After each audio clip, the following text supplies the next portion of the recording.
Hello everyone, welcome to Operating Systems Lectures. We are starting our unit number 3 and in this unit we will be learning about three major concepts.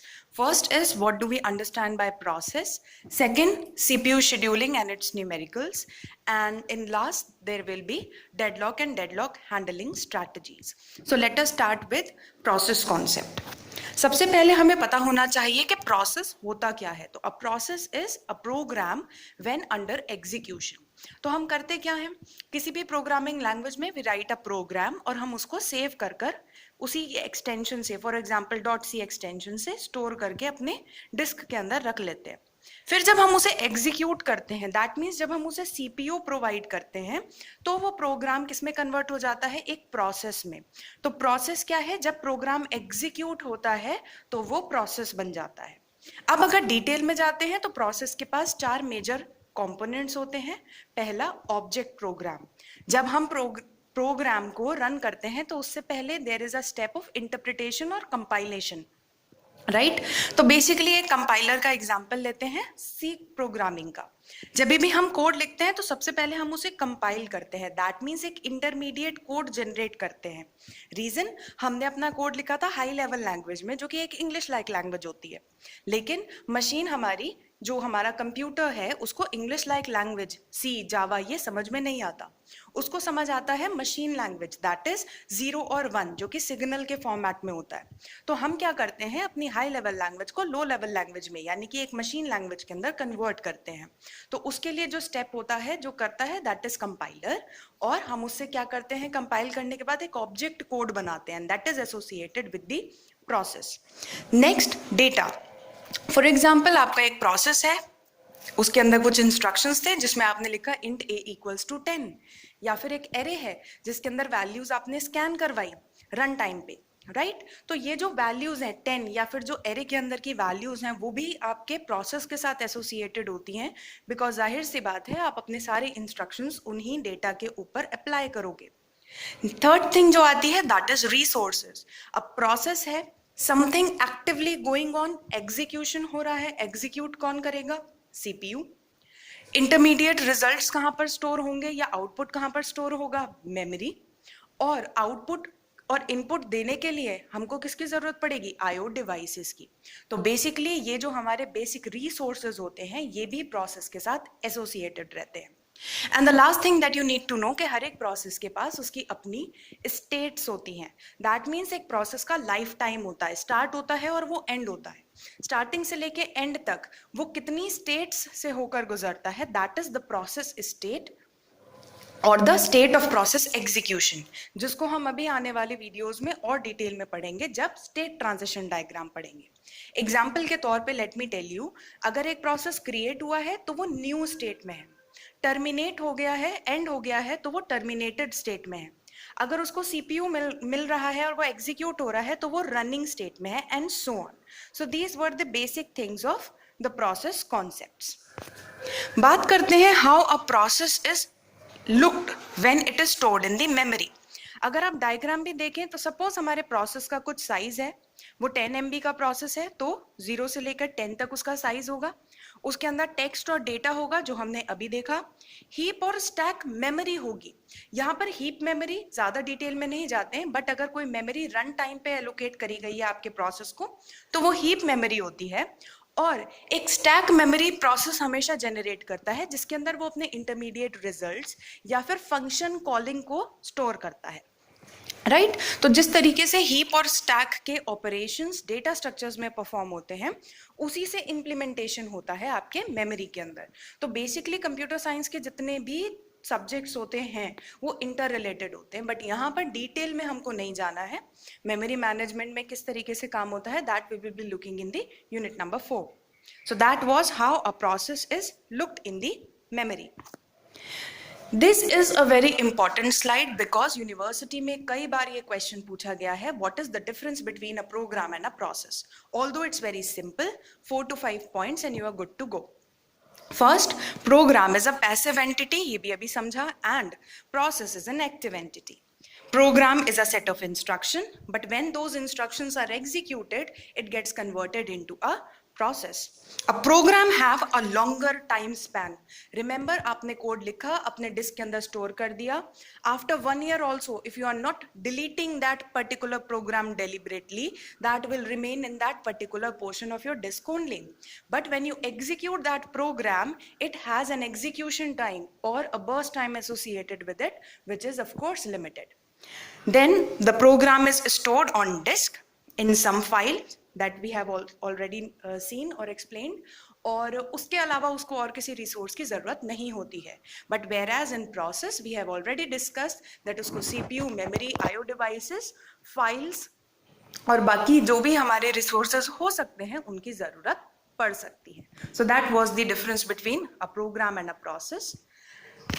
Next, what we are going to study is the operation on processes. So here let me tell you that there are several operations that can be performed on a process. For example, process creation, process move, that is moving a process from one state to another, getting into sleep mode, process को sleep mode में डाल देना, resume करना back, process को kill कर देना, that means deliberately delete कर देना या terminate कर देना, termination, that is explicitly ending the process या फिर अपने आप ही process terminate state में चला जाता है जब उसका execution time complete होता है, and so on. मतलब एक process के ऊपर हम बहुत सारे operations perform कर सकते हैं, but as far as your syllabus is concerned, हमें सिर्फ दो ही concepts पढ़ने हैं, that is the process creation and termination. अब प्रोसेस क्रिएशन की बात करते हैं. नाम से समझ में आता है, whenever we are creating a process, that particular operation is known as process creation. और इसको हम लोग कभी कभी प्रोसेस स्पॉनिंग भी बोलते हैं. लेकिन यहाँ पे जो हमें टर्मिनोलॉजी समझनी है, दैट इज कि अगर एक प्रोसेस दूसरे प्रोसेस को जनरेट करता है, तो जो जनरेट कर रहा है that becomes the parent process, और जो नया प्रोसेस क्रिएट हो रहा है उसको हम लोग चाइल्ड प्रोसेस बोलते हैं. तो बेसिकली यहाँ पे चाइल्ड एंड पेरेंट रिलेशनशिप हम लोग प्रोसेसेस के अंदर देखते हैं और उसके अपने कुछ रूल्स एंड रेगुलेशंस होते हैं. राइट. सो अब एक एग्जाम्पल के तौर पर देखते हैं कि हम ये प्रोसेस क्रिएट कर कैसे सकते हैं and how we can generate the parent and child relationship. तो उसके लिए हम क्या करते हैं, कोई ऑपरेशन परफॉर्म हो रहा है आपके प्रोसेस के ऊपर, और process is a part of operating system. तो ऑपरेटिंग सिस्टम में कोई भी काम करने के लिए हम किस फंक्शन कॉलिंग का यूज करते हैं, सिस्टम कॉल्स का यूज करते हैं. तो फॉर्क एक सिस्टम कॉल है जो कि नया प्रोसेस क्रिएट करने के लिए यूज होता है, और एक प्रोसेस के ही कोड में उसे लिखा जाता है. तो जिस प्रोसेस के कोड में फॉर्क सिस्टम कॉल को कॉल किया गया वो तो आपका पेरेंट प्रोसेस बनता है, और एक नया प्रोसेस जो जनरेट होता है उसको हम कह देते हैं चाइल्ड प्रोसेस. तो बेसिकली यूनिक्स और लिनक्स में भी होता है, दोनों ही ऑपरेटिंग सिस्टम्स के अंदर हम लोग फॉर्क सिस्टम कॉल को यूज कर सकते हैं. फॉर्क सिस्टम कॉल क्या करता है, इसमें कोई आर्ग्यूमेंट तो हम पास करते नहीं हैं, बिकॉज फॉर्क के बाद आप देखेंगे एम्प्टी ब्रैकेट्स लगे हुए हैं, लेकिन ये रिटर्न करता है एक प्रोसेस की आईडी. दैट मीन्स ये एक नया प्रोसेस क्रिएट करता है और रिटर्न क्या कर देता है, उस प्रोसेस की ID. Always remember, in order to identify a process uniquely, operating system उसके साथ एक process ID associate करता है.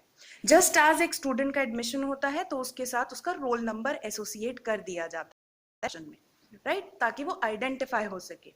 तो क्या रिटर्न करता है फॉर्क, एक प्रोसेस का जो नया प्रोसेस क्रिएट हुआ है उसकी आईडी. ये हम चेक भी कर सकते हैं, आगे देखेंगे किस तरीके से. फॉर्क जो है वो 3 तरीके की वैल्यू रिटर्न करता है. This is something important. Fork 0 return करता है चाइल्ड प्रोसेस को, ताकि आइडेंटिफाई कर सके कि ये चाइल्ड प्रोसेस है.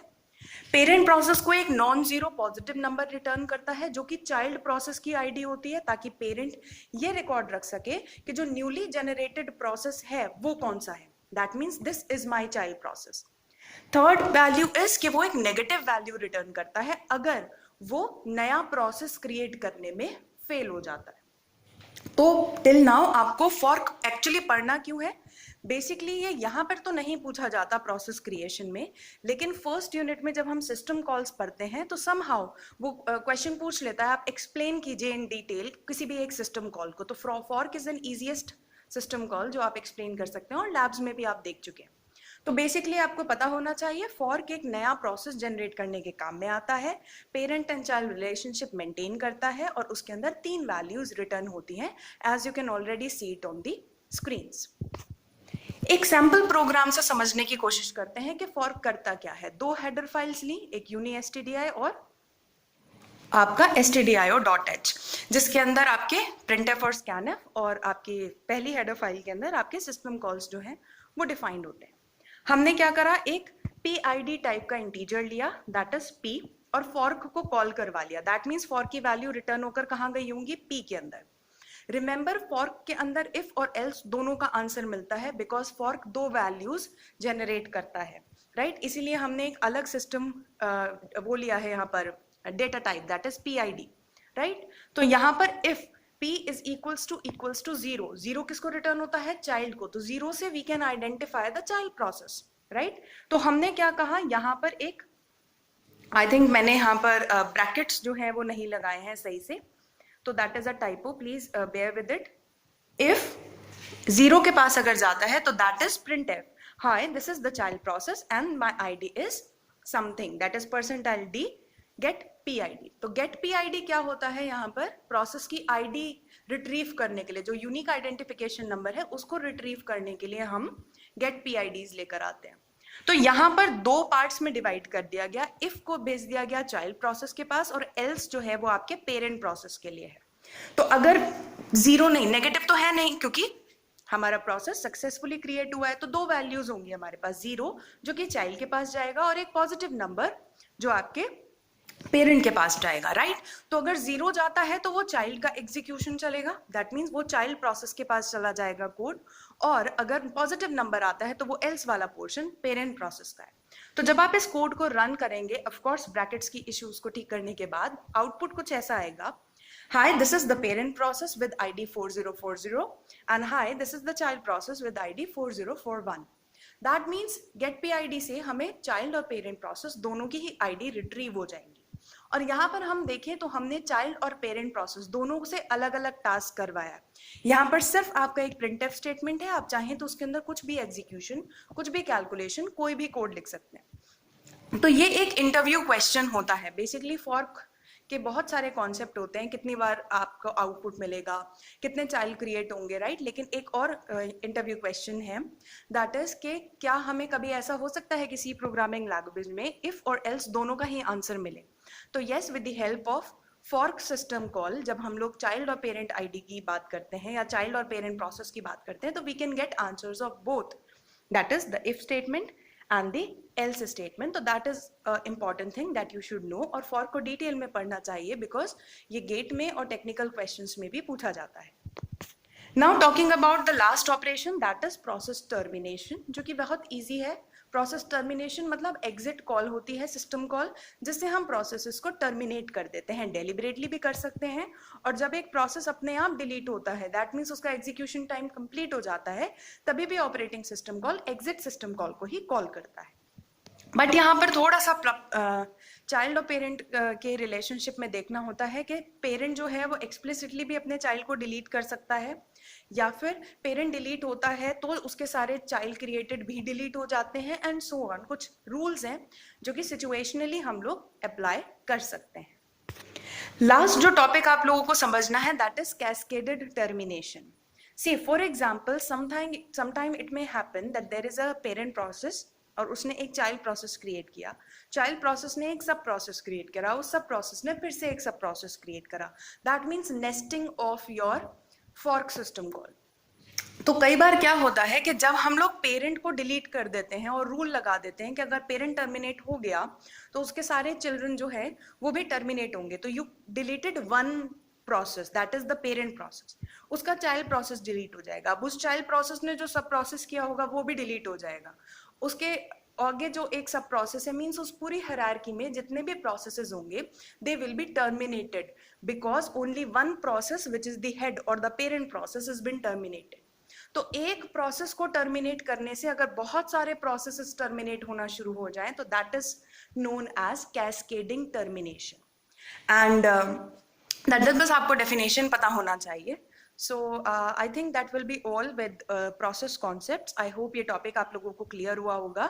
Theoretical concept है but important concept है, और फिर भी in case of any doubt feel free to ask your queries. Thank you.